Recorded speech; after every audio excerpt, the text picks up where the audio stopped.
बिजली के बिल में 11 किस्म के टैक्स देता है, लेकिन जो सुप्रीम कोर्ट का जज है उसने ऑर्डर पास किया है कि जो मेरी तनख्वाह है वही रिटायरमेंट पर मेरी पेंशन होगी, वही रिटायरमेंट पर मेरी पेंशन होगी। और आपको बताइए उन्होंने ये ऑर्डर भी पास किया है कि उस पेंशन में से वो टैक्स एग्जेम्प्टेड होगा। ये कौन से जज साहब है सर? ये सुप्रीम कोर्ट के तमाम जजेस। माशाल्लाह। इस पे यूनानिमस बेंच बैठा। मैं आपको एक और दिलचस्प आदादशुमार बताऊं, आप जरा इस पे स्टडी कर लें। पाकिस्तान में जो अभी पेंशन की इजाफा हुआ हुकूमत ने किया, तो आपको पता है जो सुप्रीम कोर्ट के जज थे उनकी पेंशन कितनी बढ़ी? 1,50,000 रुपए पर मंथ बढ़ गई। ब्यूरोक्रेट्स की बढ़ गई 40,000 रुपए पर मंथ। आपको पता है जो कम से कम पेंशन लेते हैं, जो 20,000 रुपए वाले, उनकी पेंशन कितनी बढ़ी? 3,500।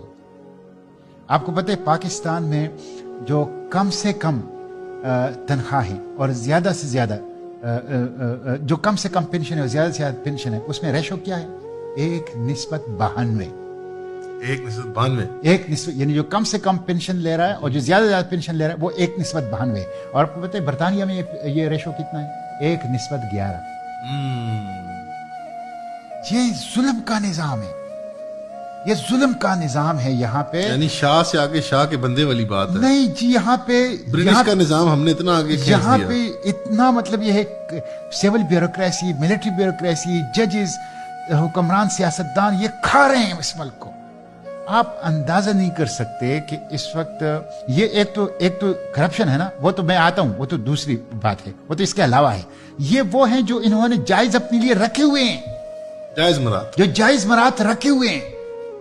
आप अंदाजा कर लें कि अभी उस दिन मैंने सेनेट में ये इशू उठाया था, 200 रिटायर्ड अफसरान ऐसे हैं सिविल मिलिट्री ब्यूरोक्रेसी के कि जो बैरून मुल्क हैं, रिटायरमेंट के बाद बैरून मुल्क गए हैं, और जिन्होंने कहा है कि हमें डॉलरों में पेंशन दी जाए, उनको डॉलरों में पेंशन दी जाती है। ये आर्टिकल 25 की भी खिलाफ वर्जी है और पेंशन रूल्स की भी खिलाफ वर्जी है। 200 मिलियन रुपए सालाना उनके ऊपर खर्च आ रहा है। आप अंदाजा कर लें, ये सूरत हाल है, ये सूरत हाल।